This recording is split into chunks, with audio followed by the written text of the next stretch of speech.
Hello, जानकीज kitchen मध्ये आपले खूप खूप स्वागत आहे. आपण आपल्याला आज कोथिंबीरीची चटणी करायची आहे. आपण आपल्या जेवणामध्ये अनेक प्रकारची तोंडी लावणे वापरतो किंवा करतो. लोणचे, चटण्या, पापड इत्यादी अनेक प्रकारच्या चटण्या असतात. पण शेंगदाणा चटणी, कारळ चटणी, लसूण चटणी, कोथिंबीर चटणी, आज आपण कोथिंबीरची चटणी करणार आहोत. अशीच एक चटकदार अगदी कोथिंबीर ही आपल्या स्वयंपाकात एक अविभाज्य घटक असा ठरलेला आहे. कोथिंबीरी शिवाय स्वयंपाकाला चव नाही.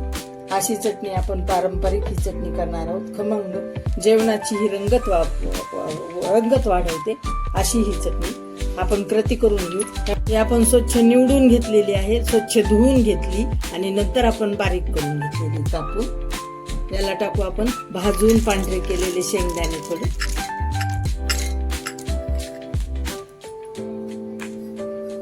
जिरं,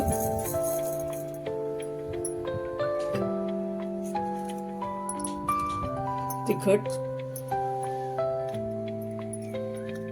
तुमच्या चवीप्रमाणे कमी जास्त तिखट तुम्ही टाकू शकता. आणि त्याला टाकू चवीपुरतं मीठ. मसाला, मला लसण आवडत नाही, तुम्हाला लसण जर टाकायचं असला तर तुम्ही टाकू शकता. हे मिक्सर मध्ये आपण काढून घेऊ याला, या चटणीला. अनेक आहे की नाही मैत्रिणींनो, ही आपली कोथिंबीरीची चटणी तयार झाली. किती दिसायला पण सुंदर आहे आणि चवीला आणि झटपट होणारी. चोखंदळ गृहिणीची ही पसंती.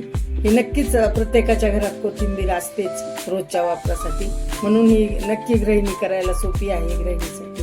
आणि नक्की तुम्ही करून पहा मैत्रिणींनो. सबस्क्राईब करा, लाईक करा, शेअर करा.